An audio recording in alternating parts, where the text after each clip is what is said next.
Ang dengue ay walang gamot, walang antiviral. Hindi rin po gumagana ang antibiotic. Ang delikato talaga para sa pasyente na may dengue kapag nagsimula nang mawala yung lagnat. Akala ng katawan mo, ay, alam ko tong labanan, may panglaban ako. Pwedeng makakos ng organ damage. Mga bata, mga matatanda, high risk sila. Yun yung akala nila na ay wala nang lagnat, safe na. Pero hindi. Akala nila, pero hindi.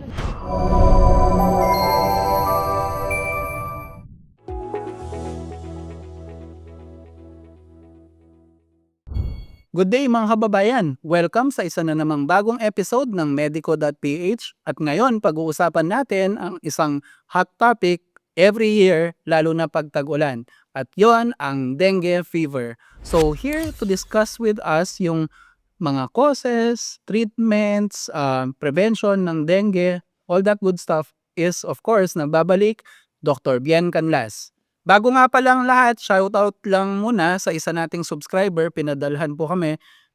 Take note, hindi po kami sponsored. Si Miss Ann Maranan ng South Korea. So, Filipina po siya na nagtatrabaho doon. Pinadalan kami ng collagen supplements. Hindi kami sponsored Sinashoutout ko lang si ma'am dahil na-appreciate ko yung pagpapadala niya. Vitamin C. Tapos, herbal extract. Maghahanap muna ako ng mga willing na volunteer na gustong sumubok na itong mga to. Tapos titingnan natin kung anong epekto sa kanila. So yun, shoutout Miss Ann tsaka sa Atomy. Ngayong out of the way na yan, diretsahan na tayo, Doc Bien. Ano ang dengue fever? Okay, no, very familiar to sa lahat ng Pilipino. Ang dengue fever ay isang uri ng sakit na caused by viruses na natatransmit ng mga mosquito. Naku, no? It's very common sila kapag tag-ulan. Isa pang pangalan nito is breakbone fever. Kasi bukod sa lagnat, mananakit talaga yung buo mong katawan. So, kaya breakbone, no? So, ito ay natatransmit ng mga lamok na ang tawag is Aedes, no? Either Aedes aegypti, yun yung pinaka-common. So, ito ay na uri ng virus na ang nagkakalat ay mga lamok. Okay. So, itong dengue, I'm sure, imposible namang hindi nyo alam to. Naririnig natin to lagi at tropical ang bansa natin. So, natural, mataas ang populasyon ng lamok. Lalo na pag marami silang mapamangitlugan ngayong tag-ulan. So, Doc Pian, kung ang isang tao may nakagat ng lamok na to at dala niya yung virus and medyo kumalat na sa katawan mo, ano ang mga sintomas na pwede nating ma-observe sa isang taong na-infect ng dengue? Ang pinaka-common na simptomas ng dengue is fever o lagnat. So, yun yung una, lagnat. Tapos, maaring meron ding rashes. Maari din na masakit yung buong katawan. Masakit ang ulo. In some cases, kapag medyo lumala, may pagdurugo. Kasi naapektuhan ang bilang ng mga platelets sa dugo. So, maaring magdugo ang ilong. Pwedeng magdugo, may dugo sa dumi or sa ihi, maaari din yung mga yun, no? And of course, yung pinaka-severe na form, pwedeng makakos ng organ damage. So, yun yung ayaw natin, no, na marati. Okay. So, fever, sakit ng katawan. Sa fever ba, totoo na pag sa dengue, taas baba ang lagnat? Commonly, ang dengue, first 3 days yung lagnat. Tapos, mawawala yung lagnat. Yun yung parang yung recovery, convalescence period. No? So, pag doon, yun yung akala nila na ay wala nang lagnat, safe na. Pero hindi. Yun yung kakaiba sa dengue. Ang dengue, hanggat mataas yung lagnat, dun mataas yung viral load. O, dun siya pwedeng, pagka nakagat, kunyari ako, may dengue ako. Tapos 3 days yun na nilalagnat ako, yun yung highest na concentration ng antigen ng virus. Pag nakagat ako ng lamok at yung lamok na yun ay kinagat ka, maaari kang magkaroon din ng dengue. No? So kapag ganun, ang delikato talaga para sa pasyente na may dengue, kapag nagsimula nang mawala yung lagnat. Mas delikado yun. Yes, oo. Okay. Dun na lumalabas, kaya dun siya mas binabantayan. Okay. So, pag meron tayo niyan, lalo na yung pagdurugo sa ilong na mention mo, sa dumi rin, mukhang mas maganda magpatingin na tayo. Meron naman tayong mga warning signs na tinatawag, no? Kasi ang dengue, kung first time mong magka-dengue, most likely hindi mo man alam na nagka-dengue ka. Kasi normal lang siyang lagnat. Okay. Pagka first time mong magka-dengue, very mild. So, meron tayong 4 na types ng dengue, no? So, dengue 1, 2, 3, 4. So kapag for example, na-infect ka nung unang klase ng dengue, mild. Dun sa pangalawang infection mo, dun na nagkakaroon ng problema. Kasi kapagka nagka-dengue tayo, nagfo-form tayo ng antibodies. So gumagawa yung katawan natin ng panglaban. Ngayon, para dun sa certain type of dengue, kunyari dengue 1, immune ka na ngayon sa dengue 1. Nagiging siyang delikado dahil for example, na-infect ka ni dengue 2, akala ng katawan mo, ay, alam ko tong labanan, may panglaban ako. So lalabas na yung antibody niya, not knowing na hindi yun yung para doon sa klase ng virus na nilalabanan niya. So imbes na makatulong, pangit pa yung nagiging resulta. Dahil nade-delay yung pagre-react ng katawan, no? Kaya doon yung most cases na na-ospital o kaya nagkakaroon ng mga warning signs. So pag sinabi natin na warning signs, marami yon, no? Pwede na bukod sa lagnat, merong either severe na pagsusuka, so talagang suka ng suka, pananakit ng tiyan o paglaki ng tiyan, ibig sabihin lumalaki yung liver, o kaya yon yung pagdudugo. Pwedeng dumudugo ang gums, dumudugo ang ilong, or kung sa mga babae nireregla, considered yun na warning sign. Kahit wala sa tamang panahon. Pwede, at kahit na nasa tamang panahon yung regla, kasi dahil mababa ang platelet, pwedeng lumakas yung daloy ng dugo. So yun yung kaya dapat babantayan natin siya. At pang-apat, yung isa sa mga pinaka-common kapag dengue, di ba, minomonitor natin yung dugo, yung CBC na tinatawag. So makita doon yung level ng hydration. So pwedeng doon, no? Pwedeng pangit na ang hydration, kailangan na rin yun ma-check up sa ospital. Kung bumabagsak ang platelet, ganun din. Dapat siyang ma-monitor at kailangan maagapan agad. Okay. So, marami yung mga warning signs na pwede nating i-consider. So, kung nakita na natin itong mga warning signs na 'to, dapat ba sa emergency room na tayo dumiretso or sa doktor, espesyalista, saan dapat pumunta ang mga kababayan natin? No? So maganda, initial pa lang kung 3 araw na yung lagnat at hindi siya bumababa, maganda magpakonsulta na. Huwag na mag-antay ng warning sign, no? Kasi 'di ba kung usual na lagnat 'pag nagparacetamol ka, bababa na siya, okay na. So kung tingin mo mataas ang suspetsa dahil nga unang-una sa lahat nasa Pilipinas tayo, no? Kahit hindi tag-ulan, all year round nandiyan ang dengue, no?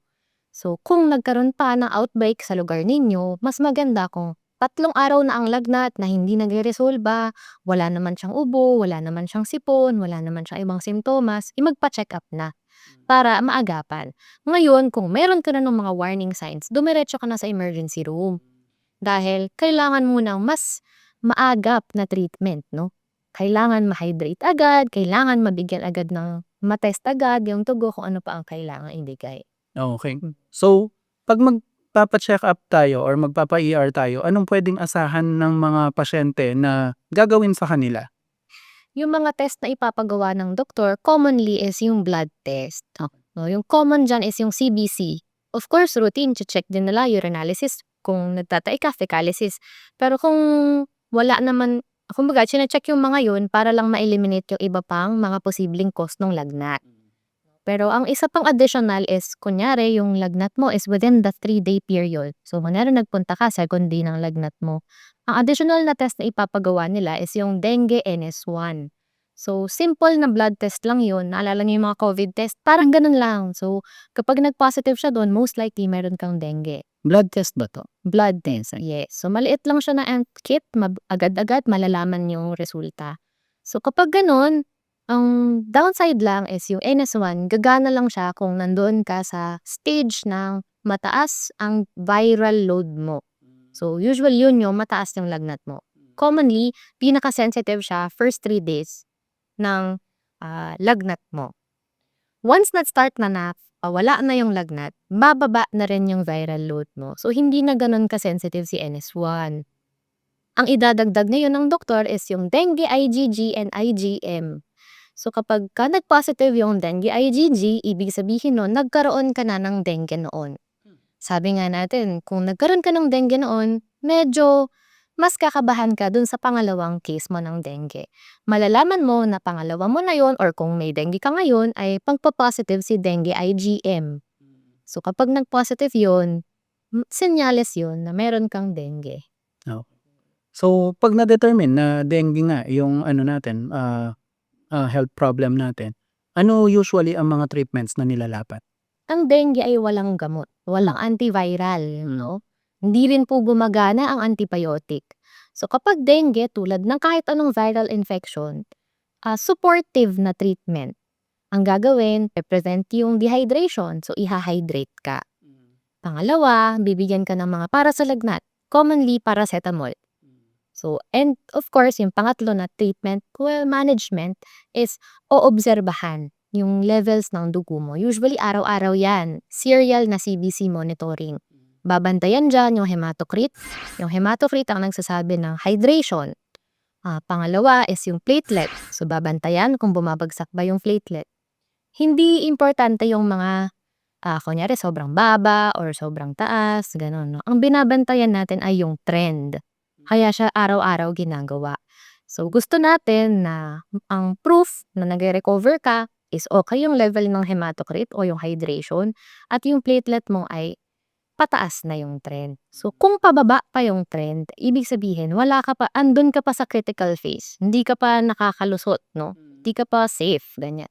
Kung naman nagsimula na umaangat na ang platelet, kung ang trend niya paangat na, mukhang pa-recover ka na talaga. So, ganun siya. So sana, kung meron tayong mahal sa buhay or kayo man, papunta dapat dun yung course ng treatment niyo, yung trends ninyo. At kung nasa ospital naman, i-a-advise naman sila dahil ite-test naman yun araw-araw. Hindi naman kasi lahat ng dengue ay ina-admit. So, hindi porke nagka-dengue ka, nag-positive ka sa NS1, IgG at IgM, ay i-a-admit ka na. So, case-to-case basis siya. Maaari yung iba, kung mild lang naman yung dengue, maaring sa bahay. Instead na iswero kung hindi naman nagsusuka, no? Maaring magha-hydrate na lang sa bahay, gagamit ng mga oral rehydration salts o yung mga electrolytes na inihahalo natin sa tubig, yun ang iinumin. At of course, kakain ng tama. Pero kung nagsusuka, yung mga warning signs na nabanggit natin, kung meron nun, maganda ay magpa-admit. Okay. Minsan naririnig natin yung mga nadedengge, nasasalinan ng dugo. Kailan kinakailangan yon? Ngayon ay hindi naman na tayo yung katulad ng noon, uso kasi yun, no, magta-transfer ng whole blood. Dahil daw bumabagsak yung platelet, gano'n, o bumabagsak yung hemoglobin. Ngayon, hindi na tayo routine na nagsasalin ng dugo. At kumbaga kung manageable yung pagdudugo, hindi na naman kinakailangan mag-transfuse ng platelet, no? So, pero sa mga kaso na severe ang pagdudugo, sobrang bagsak ang platelet, maaring masalinan ng kung ano lang ang blood components na kailangan. Kung platelet ang bumabagsak, platelet ang isasalin. Kung bumabagsak ang hemoglobin, saka lang magta-transfuse ng packed red blood cells. So, gano'n na siya. Hindi na siya yung buong dugo agad, na bags ng dugo. So, kung ano lang yung kailangan ng pasyente. Pero most cases ng dengue, kung mild or moderate lang naman na dengue, hindi naman sila nasasalinan ng dugo. Tulad nga ng sinabi natin, babantayan lang natin yung trend.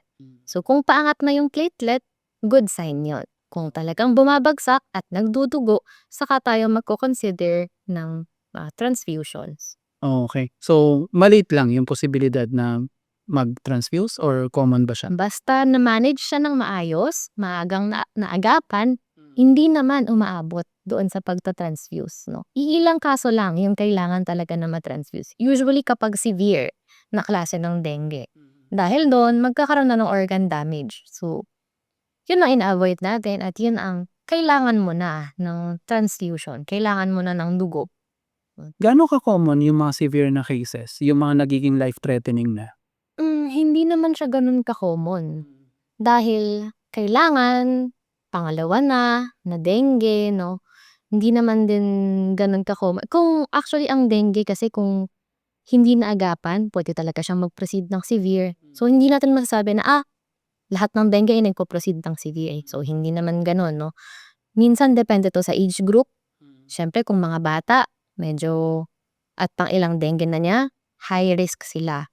Mga matatanda, ganun din, no? Pero kung healthy ka, kaya mong makarecover, hindi naman siya magpo-progress to severe. So, parang mga ibang viral na sakit na malaking bagay yung state ng health. Yes, at Okay. kung may comorbidities ka rin 'no, kung meron kang diabetes, may hypertension, of course tumataas yung risk mo na mag-develop ng severe na klase ng dengue. Oh, yan alam nyo na. Wala pa yata tayong episode na hindi nabanggit yung mga diabetes, hypertension, yung mga sakit ng lifestyle na nakakalala sa mga kung ano-anong sakit na name-mention natin dito. So, lifestyle, sabi nga ni Doc Bien, super important. So, ang prognosis natin generally okay naman. Yes, good prognosis naman ang dengue at dahil sa Pilipinas, very common ang dengue, ang mga medical professionals din natin ay sobrang galing na mag-treat ng dengue 'no. So ngayon widely available ang mga dengue NS1, IgG, IgM, kahit mga diagnostic centers meron 'yan, yung mga nasa kanto lang natin na diagnostic centers meron sila. So accessible, una sa lahat yung pag-diagnose ng dengue. And yung mga facilities natin dahil nga wala namang kailangang espesyal na gamot, equipped sila para i-treat yung dengue. Okay. Very good to know na hindi siya sobrang nakakatakot at hindi siya death sentence. Yeah. As a matter of fact, malaki yung chance na or should I say, napakababa ng chance na matuluyan ka dito sa dengue, di ba? But of course, dahil infection siya, prevention is better than cure always. Okay, muntik na nating makalimutan yon. Paano natin mape-prevent to? Is it as easy as mabilis kang umalo ng lamok or mag-lotion ka? Ano bang pinaka-okay? So of course, no, like any other, prevent mo yung paglaganap ng dengue sa iyong surroundings. So ang dengue, ang paborito po niya, ang mga lamok no na may dengue, ang paborito nila is mga tubig na hindi gumagalaw, yung mga hindi dumadaloy na tubig, tulad ng tubig sa mga drum, mga gulong na pakalat-kalat, ganyan, paso, no? Ngayon tag-ulan, alulod, ganyan. So kung marami kayong tubig, linisin, itapon 'no, dahil pwede yung pamahayan ng mga lamok. Pangalawa, of course, self-protection. Magsuot ng mga long sleeves 'no, kung talagang merong outbreak ng dengue sa inyo. Pwede ring, gumamit ng mga kulambo o mosquito nets. So effective din 'yon kapagka natutulog 'no, hindi mo naman mapapatay yung lamok Correct. dahil tulog ka na 'no. And of course, yung ating mga DEET na mga, mosquito repellent. Citronella. No? Mas effective po ang DEET. So kung ano ang brand na naiisip mo, yun ay DEET na mosquito repellent. Hindi na natin siya babanggitin pero Magpadala muna kayo ng sample. yes, 'pag nagpadala kayo, ini-endorse namin. So yun, kung ano yung naiisip nyo 'no, on top of your head ng mosquito repellent, siya ay DEET. So siya ang pinaka-effective 'no. So yung mga DEET na mosquito repellent, nakita natin yun na DEET, mosquito repellent, effective sila. Yung mga citronella, good alternatives pero mas kailangan mo ipahid ng ipahid no, mas madalas. Kasi kesa kumpara mo dun sa mga mosquito repellent natin 'no. Pwede rin yung mga katol, yung mga coils. So pwede rin silang gamitin.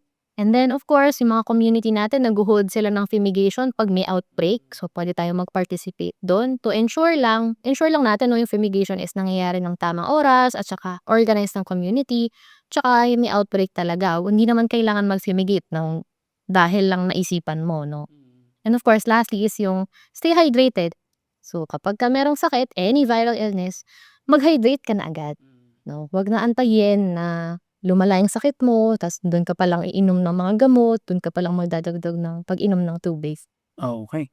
Super daming pwedeng gawin para mapigilan 'to. And thank you, Doc Bien. Ang dami naming natutunan.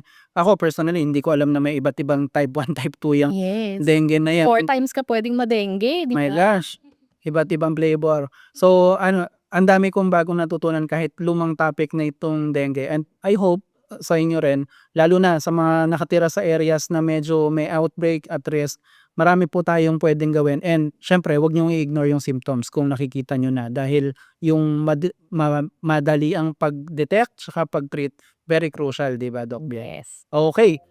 Sa ngalan po ng aming Medical Director, Dr. Anthony So, si Doc Bien and ako ay magpapaalam na. And we're saying, of course, stay happy, stay healthy, and see you sa next episode. Bye-bye!